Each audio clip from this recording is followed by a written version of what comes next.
welcome to the Art of Being Human.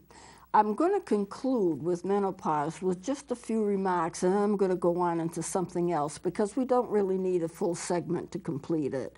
But many women go through a very difficult menopause, and they need to be treated for it. I'm going to tell you a story about a person that I know. This was a young woman who was in her 20s, and she had endometriosis. Now, endometriosis is an illness in which when the cycle occurs, not only is there a blood flow outside of the body, but the blood is in the inside of the body. In other words, instead of the endometrium just shedding to the outside of the body, which we would normally expect, some of it actually sheds into the abdominal cavity, forming kind of tumors, growths, and so forth, and it could be anywhere in the abdominal cavity. Well, this woman had that condition, which gave her a great deal of pain and a great deal of bleeding. So at the age of about 21 or 22, they did surgery, and what they discovered was that she had so many growths in her abdomen that the uterus, one of the ovaries was embedded in one of the growths, and they had to take out all of the growths. It would be unsafe not to do so. And of course, fortunately for her, none of them were cancerous, but they could have at some point become cancerous, but they were not. And they had to take the uterus, which was upside down, which was called a third-degree retroversion, and they had to stitch the uterus back into place, take out all of the tumors and the growths, and take out one of the ovaries. Now, she didn't have any symptoms of menopause. It was a very, very major surgery. She went through it successfully. She did not have any menopause symptoms because she still had an ovary left. One ovary, one tube, and the uterus had been stitched in place. It had been tipped up and stitched so it wouldn't tip again. And she did fine for about another 2 or 3 years. And then menopause symptoms started flooding her. She had all kinds of very serious symptoms. And it turned out that at the age of mid-20s, she had another operation, and they had to take all of the reproductive organs out. They took the uterus because you can't keep the uterus in by itself without estrogen or without an organ, a reproductive organ producing hormones, or it will at some point become cancerous. So the uterus had to go, the other ovary had to go, and there were more growths and tumors that had to go. And so it all came out, and she basically was left without, it was like a complete hysterectomy. She didn't have anything left. And that's when she went into very, very severe menopause symptoms, the worst you could have. Severe anxiety, despair, depression, dizziness, balance problems, visual problems, the worst of the worst. Now, it's easy enough to sit down and say, here are your symptoms. But when you are experiencing them, and when you're experiencing them all at the same time, it's very, very difficult to deal with. What the doctors did for her was they started giving her estrogen shots. And they gave them to her every week. And as long as she had the estrogen coming in, even in shot form, then the symptoms went away and she was fine. But as soon as the estrogen got low, and remember, she was not producing any estrogen because her ovaries had been removed. But when the estrogen got low, all of those symptoms started to return. They were unmanageable, and you have to go to the doctor for shots. These shots took place for years. Now, I know people say you can't take estrogen because it causes cancer, but she never got cancer from it. Her body needed it, her body accepted it, and she was all right as long as she had it. As the years went by, she was able to tap down and not have quite as many estrogen shots. They went to very strong estrogen pills, and she managed on that. And as the years went by, she was able to just get rid of the symptoms. The body eventually adjusted so that now she doesn't have those symptoms anymore. Once in a while, a hot flash here, but nothing that's such a nuisance that she would want to go back on estrogen. No cancer. I can remember years ago reading about this, and where doctors were saying that, you know, women should take estrogen when they get older because it keeps them young, it keeps them feeling young. Because when you have all of those symptoms and you're not producing estrogen anymore, or you're greatly reduced in your estrogen production, you feel different. You feel older. You don't feel like yourself. You're not bright. You're not cheery, you know. It's a case of you're just struggling just to maintain yourself. But eventually your body catches up. It does adjust, and then you're okay again. But this can take a period of years. My mother had hot flashes into her 90s. My mother passed at 91 years old. She was very elderly. At 90 years old, they were still giving her estrogen occasionally for hot flashes. So these symptoms can remain in your body for long periods of time, although generally speaking, they get less and less and less. Now, I don't want you to think that all of a sudden, you know, you're old, you don't have the estrogen, you look old, you feel old, you're not young, you're not vibrant. That doesn't have to happen that way. For a lot of people, they don't have those serious symptoms. They have a few symptoms here and there, but they manage it. There are herbs that can be taken that help manage this, symptoms. And if the person doesn't want to take estrogen, or if a doctor feels that it's not wise for her to take estrogen because it could be cancer production, it could cause cancer, then there are other things to take, non-estrogenic pills that help, and there are foods that have natural estrogen, plant estrogens in them that can help too. But if you're going to do something like that because your symptoms are severe, go to somebody who knows what they're doing. Go to an herbalist who knows what they're doing, and they can help you out. Or go to a doctor that's willing to prescribe some kind of a medication to ease the symptoms, whether it has estrogen in it or not. You don't have to go through horrible symptoms. You just don't have to do it. In this day and age, I know a lot of women go through it. They go through it naturally, and it's almost like a mark of womanhood that they manage to do it. Like a lot of women, when they have babies, they go through it naturally and endure the pain, and somehow it's a mark of distinction that they made it through. And I don't know how many women I've gotten announcements about so-and-so that's given birth. Oh yes, she did it naturally. It's like almost an add-on. That when they announced the birth of the baby, they announced the fact that the woman had no pain medication and she went through it naturally. And I keep saying to myself, why? Would anyone want to go through that pain when there are ways of feeling better and still going through it safely? It just doesn't make a lot of sense to me, but then I've never had a baby, you know, so I'm not judging, I'm just mentioning that help is available if you need it, and I think it's wise to get it if you need it. And you may not have all those horrible symptoms. A lot of women feel free. They really feel good that they're going through the menopause and the change. They feel freer. They feel freer to be creative. And for them, it's a liberating experience. So I don't want you to think, as a result of the classes that I've had here on menopause, that everybody is going to think that this is terrible, that they're going to suffer terribly, because it's not that way for all women. I do have to present a picture of what goes on in your body, why it goes on, and I think that's important for you to know that, because if you're headed for menopause, or if you're already in menopause or perimenopause, you may as well know what's happening and why it's happening. And that will help you to get through it. If you've got a handle on it, if you can nail it, you know, in some kind of way, it's easier to deal with it. But get the help if you need to get the help. This woman did that I was talking about, and she came out of it okay. But for her, it was an ordeal for a long time, because she had her surgeries when she was in her 20s, and most of the time you wouldn't experience any estrogen loss until you're in your 50s or so, and by that time you're slowing down anyway, so the body can adjust to it better. So get the help that you need, and it's not a horrible time of life, and a lot of people enjoy their elderly years. I know I've enjoyed mine. In fact, people tell me I'm elderly, and I say, who, me? I'm not elderly, but in the sense, I guess I am. So I want to go next to circadian rhythms, because everything happens on a cyclical basis. So I want to go over this. We won't be spending a lot of time with it. Everything in life occurs according to a cycle. The body temperature has a 24-hour cycle, up during the day, down at night.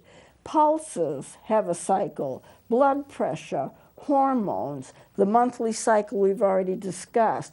There is a sleep and wake cycle. Brain activity occurs according to a cycle. Nature has cycles. The seasons occur in a cyclic basis. The moon has cycles. The stars shift and the planets shift according to a cycle. Mental illnesses can occur according to a cycle too, because certain times of the month when the moon is up and full, mental patients really are more active. And during the full of the moon particularly, suicidal behaviors occur in cycles. I want to mention something about the sleep-wake cycle before I have a chance to forget it. Babies and young children, they need to sleep a lot. A child's growth occurs between the time they fall asleep at night until midnight. And then after that, the growth hormone falls off. The time that the pituitary gland produces most of the growth hormone is going to be at the time that the baby falls asleep or the young child falls asleep up until midnight. It is very important that young children go to bed early. They may not want to, but for their sake they should, because this is when their growth is occurring. Their growth is occurring when they are getting the hormone, the growth hormone, and that's most active during the time of early sleep, from early evening until midnight. After that, there will be growth hormone produced, but it won't be to the extent as it is earlier in the evening and so forth. So any parent who is keeping their child up late and thinking they're doing them a favor, they're not doing them a favor. They need to be in bed early for the sake of the growth hormone to peak and be able to produce, for the body to be able to produce it, for the child to get the most growth that they can. Now, things change in teenagerhood. Teenagers do a lot better if they stay up late at night and sleep late in the morning. Teenagers will be very happy to hear this, but it is true. Research has been done, and children who are at teenage years, they don't want to go to bed early. They want to stay up late. But this is the way their brain is functioning. This is the way their body is functioning.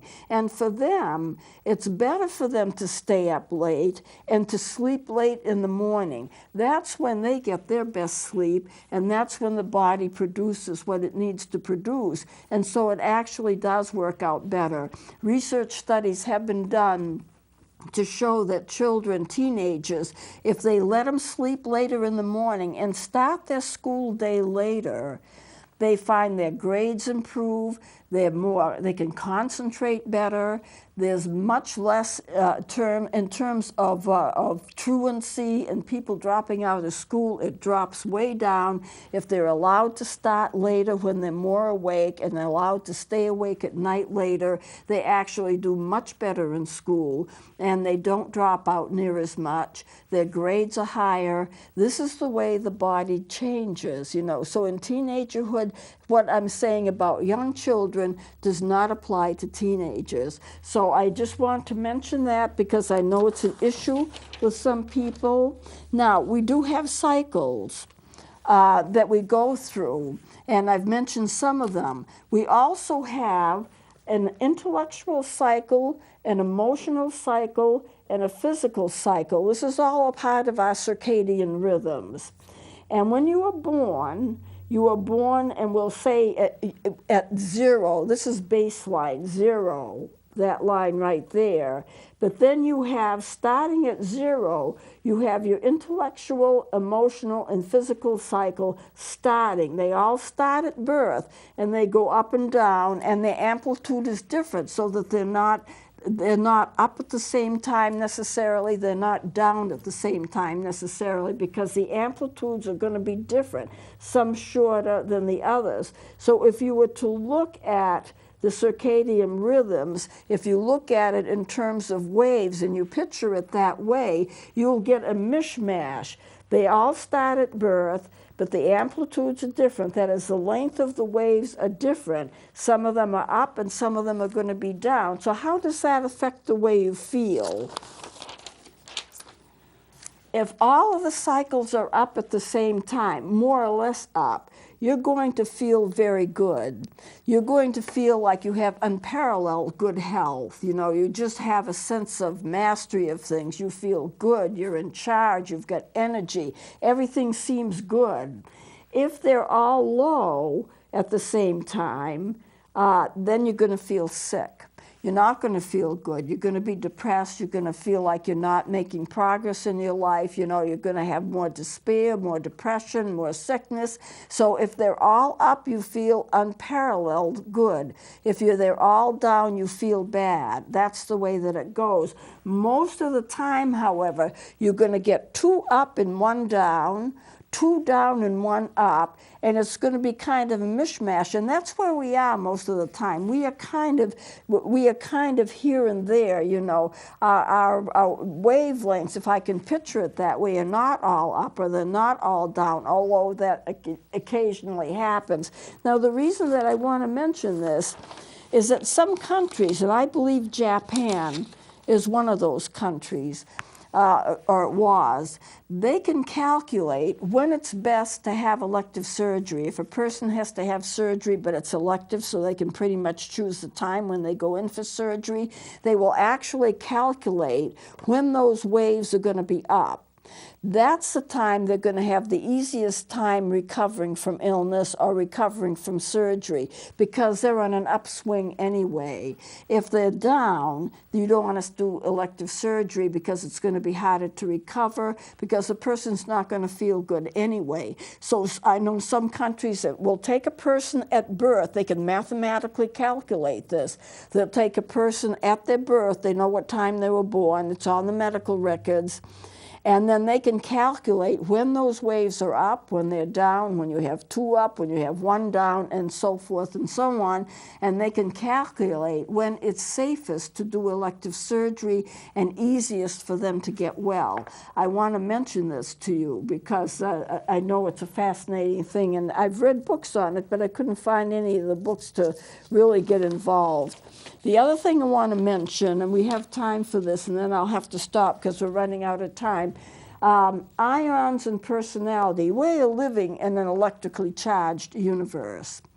And this electrically charged universe means we've got positive and negative electrons flowing around us all the time. There's magnetism flowing around us all the time.